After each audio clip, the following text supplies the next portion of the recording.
All right, guys, so Christmas is over. Hope you enjoyed all your gifts.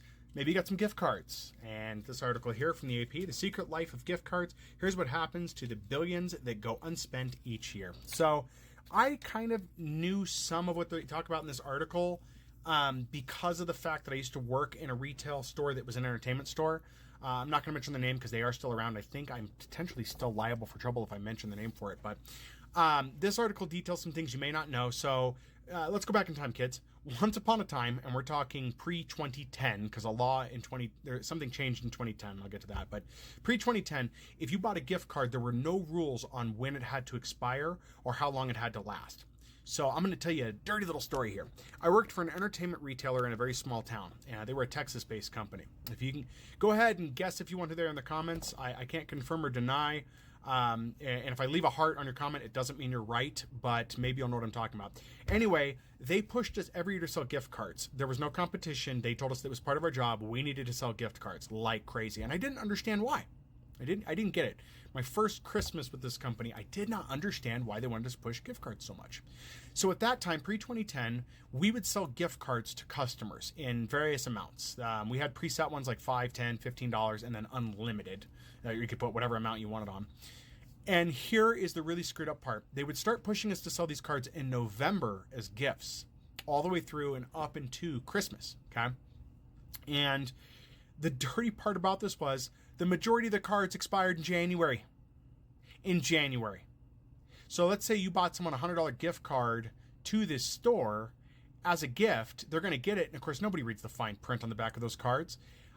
They would get the gift card to be loaded, and then they would come back, obviously, after January because they were too busy to come in and spend that money prior. And of course, they loved the products we had.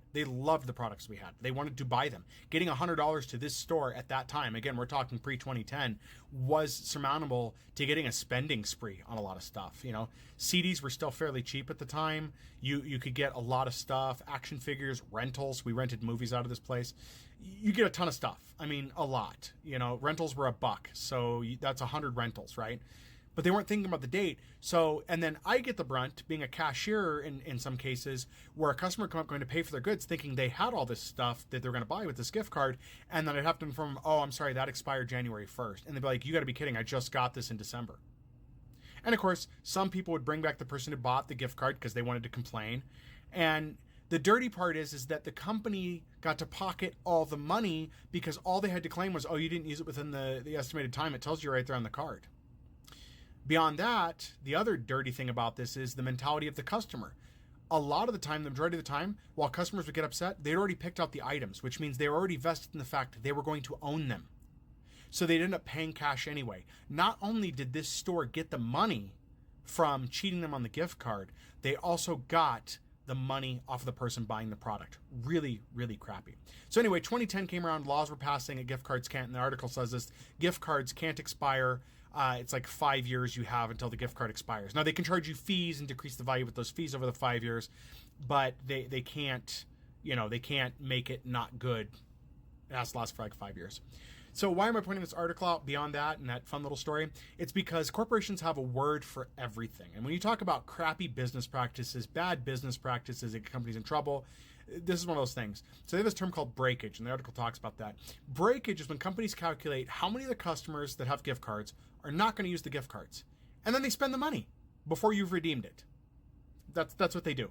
They don't wait the 5 years. They don't wait a year. No, they determine that, 50% of these people just aren't going to spend this. So we're going to spend that money or give it out as bonuses to executives because we've already estimated that you're just not going to spend it. Now, obviously you can see where this may become a problem. This can become a big issue. You can't spend money you don't have. Oh, but that only applies if you're a normal person like you or me. If you're business though, how about it? So it looks like this article talks about that there are some laws in some states, including Delaware. It didn't tell me which other ones, and I had a hard time finding which states it was. They have to do an unclaimed property process to let you know that these cards are still available and of value. So they have to go through a process to let you know about that. But this is a further process that could get better. It says, let's see, all 50 states have unclaimed property programs. I don't know what others are. I live in Colorado. It's called the GreatColoradoPayback.com. That's the website you want to go to see if you have any unclaimed property. when you get to the website, you can do a search for unclaimed property. I suggest you do that yearly. I see a lot of names in there. A lot of you have unclaimed property that you're not looking at. Please go there. Again, that's greatcoloradopayback.com. Spend your gift cards. Spend your gift cards. The money's already been provided to you. Spend it to as much as you can, and then find people to donate your card to that can aggregate it into other payment methods, or aggregate your gift cards into something like an Amazon. I hate Amazon, but aggregate them into an Amazon gift card if you can. I have done that numerous times where I had cards that had $2, $3 left. There is a minimum on the Amazon site now. There didn't used to be, but if you have at least a couple of bucks, I believe you can still turn those in. So you can turn 3 or 4 Visa gift cards that have $2 or $3 left on them into one card through Amazon, and then you can turn around and buy a Visa gift card on Amazon, or you can just use it on Amazon if you want. So those are things you can do, but please use up all the gift cards you can. Companies are counting on you not to use those. They are. They're expecting to pocket half the money sold in gift cards without having to provide you any product. So this is why gift cards are great and bad at the same time. Also, if you're buying gift cards, guys, the best thing you can do to help yourself, do not buy specific cards for anything, not even gaming, and to a point. So for example, if you have a kid and they like PlayStation and you want to get them a gift card, same goes for grandparents. You want to do the same thing. Get them a PlayStation card for either PlayStation Network time or just PlayStation dollars in there that they can spend. I know it's not a perfect solution for it. I know those of you that play games will know that it's not perfect, but it's better than buying for a specific thing like V-Bucks if they play Fortnite. Same for Xbox. Buy somebody an Xbox gift card for Xbox dollars to spend. Or better yet, top up their Game Pass time. Buy them a Game Pass 1 year, a Game Pass Ultimate. Don't buy them less. Game Pass Ultimate. Or a PlayStation Plus, the equivalent of Game Pass Ultimate.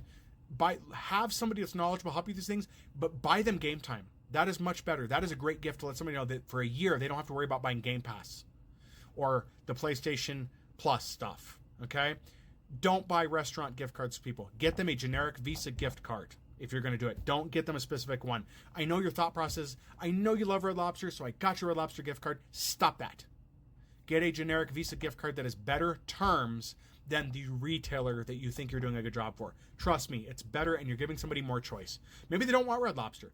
Maybe they don't want that. Maybe they can spend on something else. And again, as people have stated on this app numerous times during the holiday, if you're giving the gift of cash or a gift card, don't lock people into spending on certain things. Just be happy knowing you provided them that money because you thought that was the best gift. Sometimes I don't want to buy gifts for people, and a gift card is the best thing to do. But stop buying specific gift cards. And if you do get people gift cards, use them. Please use the gift cards. Don't let them sit, because it's only benefiting the companies and it's cheating you and the people that bought you the gift. What are your thoughts on this, guys? What are your practices on gift cards? As I understand, about 58% of gifts this year, I saw the stats someplace, so it may not be true, but it was 58% of gifts this year were in the form of gift cards. What do you think about that? If you can find a better number for that, I'll try to source it and try to get it in a later video I'm doing.